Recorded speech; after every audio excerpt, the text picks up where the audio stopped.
Hey folks, buckle up because we're going to be doing some math and it's going to get complicated, but hopefully the Google Sheet will work for you and it's something that you can use in one form or another forever, really. I've used variations of what we're going to put together today to help me with budgeting for clubs, for budgeting for events that like clubs are running, and also for like my own balance of money as I went from like high school, college, early on in my career, and even now. I just sort of like to keep track of certain things, and I like to use spreadsheets as a method of doing the math so that I can kind of fiddle with numbers and say, well, what if, and not have to keep redoing the calculations on a calculator or on paper. It'll just keep rerunning the same thing. So let me go through this with you, and then hopefully it's something you can use in the future. Okay, so money generally comes down to what am I earning versus what am I paying. And it's going to be a lot of different sources, but I like to have a summary at the very top. So at the very top of this, I'm going to put expenses, and then at the right under it, I'm going to put income. So expenses is what you're paying for, and we're going to say this is monthly, and then income is what you're getting, so what you're earning from work. And if you have other sources, you would just list those somewhere. But this is going to be a new word for some people, net income. This is the one that's really important because the idea of net income or net profit means it's how much you made after you paid stuff. So if you're going to run a concession stand, you don't just want to get $500 because if you spent $600 on the food that you sold, you spent $600 and you received $500, you lost money. But if you spent $600 and you now have $1,000 in front of you, you made $400. So that idea of net income is how much you've earned in the end. So we'll come back to this later on, but I'm just putting that at the top because I know I want just if I want a quick glance at my budgeting, what are my expenses total, what is my income total, and what am I actually getting at the end of all of this. So I'm going to go down a couple. Just I put a little bit of space. This is more of a visual thing because it looks nice. And I'm going to select two cells that are next to each other all the way to the left, selecting two of the cells. And then I'm going to go up along that top ribbon and select merge cells because I'm going to do something in a minute. And I want this to be the title that has two columns under it. And then right next to that, I'm going to do the same thing and merge those two cells. So now I have these two kind of supercells that are above these smaller columns. The one on the left, I'm going to call expenses. And the one on the right, I'm going to call income. So what I'm going to do, though, is I'm going to click on expenses, drag down a bit, and then I'm going to add a border, which is just to the left of the Merge Cells button. And I'm going to put a right border. So I've highlighted the expenses columns, and then I'm selecting the right border. Now there's a line there. People do different things. Some people have a lot of different types of borders and dotted lines, and you can go crazy. But if I'm setting up something very quickly to simply just show me something, I don't spend that much time. I just don't want to get like numbers and letters mixed up in my brain. So I just put the line down the middle so I can see the expenses and the income on their separate sides. So I'm going to list some things that might be expenses, and these will vary depending on so many things. So just going to make up a few categories.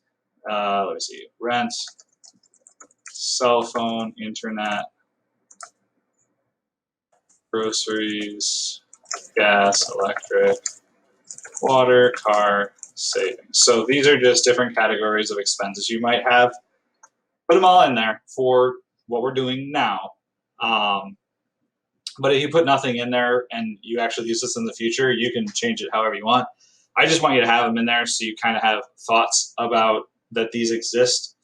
Now, like gas, electric, and water, if you're renting from a place that includes the electric in the rent, then you would have nothing for that, but you'd still have to pay for water, for example. So I'm just going to make up some numbers loosely based on anything. So let's just say your college and you're splitting rent, and your share is 400. Say your cell phone costs like 35 a month. Internet, if you were at a house, you're splitting it, so about 20 maybe. Groceries, I don't know, maybe you're eating fairly cheaply, like 250. That's pretty low, but depends on what you're eating. And that's like grocery store, not like eating out restaurant food, because that would be probably that would be more.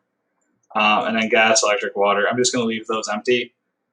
Savings is in here. I'm putting it down as an expense because if you have a savings goal, like I want to save $50 a month, you would want to consider that an expense. Not that you're losing the money, but just in your money that you plan on being able to spend within the month.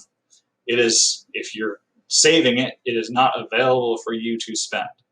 Now, having money in savings is sort of a buffer for if expenses become more than income in a given month. But that's a business class type thing, and you can take a business class down the road to learn more about kind of that whole math. So now let me say income. Let's just assume you work at a grocery store. And at that grocery store, you earn minimum wage, which in New York State, not New York City, is $12.50. And let's just assume this is during like you're taking classes, so maybe you only work 20 hours a week.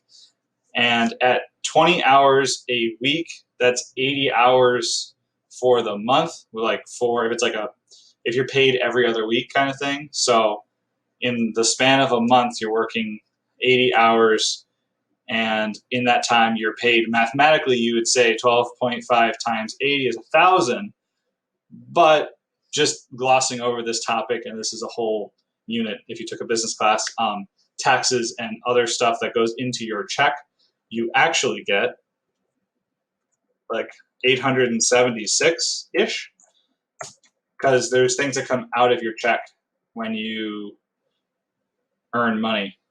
And that's something you learn when you get your first big paycheck and you're really excited for this huge number, and then it comes in missing a whole digit. You were expecting $1,000 and now it's 876. I don't know where $100 and something just went, but I didn't spend it. Anyways, taxes exist, and that's again a whole nother topic for a whole other class, but I'm just using this as an example to balance income stuff. So let's assume you're regularly working about that much, you're earning about that much. So now let's make this do work for us. So under expenses, so right here, I'm going to do equals sum, that's the parentheses again. I want the sum of this column. So I'm going to do, there's a minimize option if that gets in your way. I want it to go down, but because I don't know how many things I'm going to try to list, what I can do is where it says B8 to B23, I can change 23 to 99, and it just puts it all the way down to 99. I don't actually have to drag it all the way. I mean, you could, but I just like these things going down very, very far. Not that I'm necessarily using it all, but if I ever did, it's there. What's problematic and has happened to me is I've had sums of a list, but when I originally made the document, I only went to here. So when I kept going, it didn't add the numbers down here because it's only adding up to here. So if you go down to like 1,000, you're never going to go that far, and it's already there. So you're set in any case. So my expenses based on this is 705. My income, I'm going to do equals sum all of this stuff. And again, I'm just going to change that range to like B99 just so it's going on forever.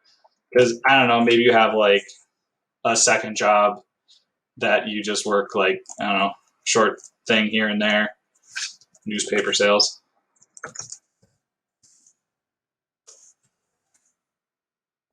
And you get like, I don't know, $50 in a month. I don't know, just something like that. But what's nice about this, I'm not done, sorry, So now my net income, like I said, the net income is what you earn minus what you spend. So now I can hit enter, and that is the golden number of your month. So every month you have $221 left over that is not already dedicated at the beginning of the month to a bill. Now, what's nice about setting up something like this is it's a multi-step math problem that if something changes, you'd have to go back and redo everything if this was by hand. But because this is on the computer, let's say I say, you know what, I want to save $50 a month and see what that looks like. And I want to quit that newspaper sales job. So I'm going to, whoops, I'm just hitting delete. I'm just deleting it right out of there. No more newspapers. I don't know. Then I can see in real time what's changing and what's happening. So if I know I'm going to work more hours, maybe I actually hit like $1,200 a month, I can see, and it's just going to update everything that's relevant to the cells that I've changed. So that being said, I want to make it do even extra because sometimes you do things like that. I do things like that. I just want this to be cool, and it's a really cool thing that you can do, and I like it because it's a very strong visual that's very helpful to see when I'm playing with numbers, is conditional formatting. So I'm going to put this in as extra credit because this will function, but if you continue on with the video and do the rest of it, I will put it as extra credit. But it is a nice thing to know, but it's really more of a visual cue than actually functioning math. So here we go. Conditional formatting under format. So I've selected my net income because really that's the like crux of the whole thing. All the rest of it doesn't really matter at the end of the month except for that net income, because if it's negative, that's a problem. If it's positive, that's good, but I want it to yell at me. So I'm going to go to format, down to conditional formatting. Now I can make rules. So the rule is going to be not too crazy. I want it to say if, and I can go down, if the number is less than 0, I'm going to fill it with red. Done. That's rule number 1.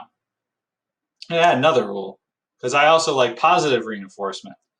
So if the cell is greater than or equal to 0, I'm going to fill it with green.